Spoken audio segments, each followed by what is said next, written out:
ఊరంటే బిల్డింగ్లు కట్టే స్థలం అనుకుంటున్నారేమో. కాదండి, ఊరంటే జనం అండి, వాళ్ళుండే ఇళ్ళండి, వాళ్ళ మధ్య బంధాలండి, వాళ్ళు దున్నే పొలాలండి, అవి ఇచ్చే పంటలండి, పండించే రైతులండి. అలాంటి రైతునే లేకుండా చేసేస్తే దేశం ముందుకెలా వెళ్ళిపోతుందండి.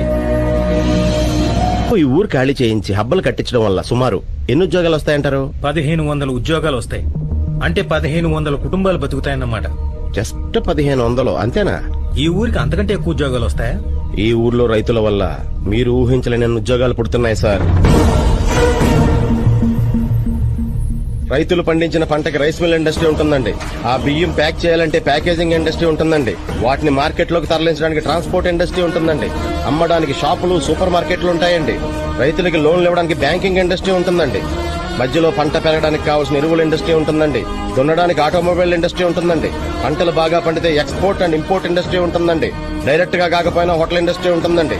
వీళ్ళ మీద పడి బతికే బ్రోకర్ల ఇండస్ట్రీ ఉంటుందండి. వీళ్ళ ఓట్ల కోసం హామీలు గుప్పించే పొలిటికల్ ఇండస్ట్రీ ఉంటుందండి. ఉంటాయా, ఉండవా?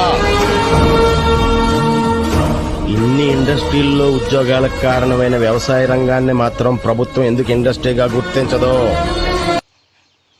ఊరంటే బిల్డింగ్లు కట్టే స్థలం అనుకుంటున్నారేమో.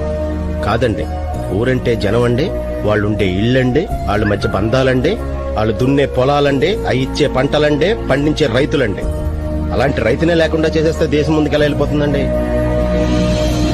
ఈ ఊరు ఖాళీ చేయించి హబ్బలు కట్టించడం వల్ల సుమారు ఎన్ని ఉద్యోగాలు వస్తాయంటారు? 1500 ఉద్యోగాలు వస్తాయి. అంటే 1500 కుటుంబాలు బతుకుతాయన్నమాట. జస్ట్ 1500 అంతేనా? ఈ ఊరికి అంతకంటే ఎక్కువ ఉద్యోగాలు వస్తాయా? ఈ ఊర్లో రైతుల వల్ల మీరు ఊహించలేని ఉద్యోగాలు పుడుతున్నాయి సార్.